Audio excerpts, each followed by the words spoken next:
Visuals and frame rate do take a hit. Inevitably, its Tegra X1 SoC can't match up to the horsepower of X Plus 1 and PS4. It's also worth pointing out the frame rate is cut from a 60 FPS target on X Plus 1 X, with drops even on that console, to a lower, more manageable 30 FPS ceiling on Switch. Manageable 30 FPS ceiling on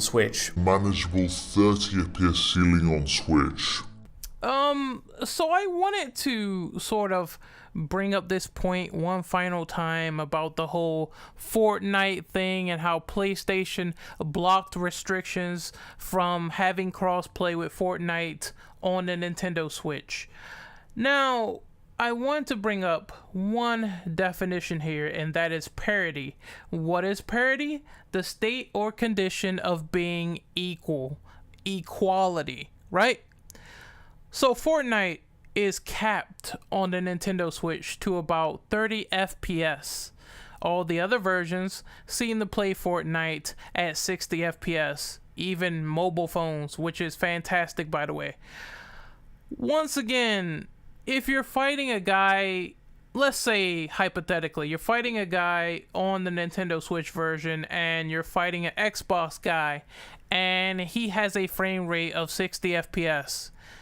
You're at 30 FPS and you have poor response, you have less frames to react, and you're playing a third-person online shooter.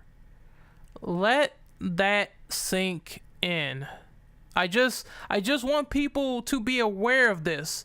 Let that sink in, that parity is a thing, that this is not going away anytime soon. When people try to get on a high horse and say, down with Sony, we're boycotting you guys, we're not going to play Fortnite on your console anymore, that's fine if you want to boycott until your eyes run red about a system that has a lot of good first-party games on it.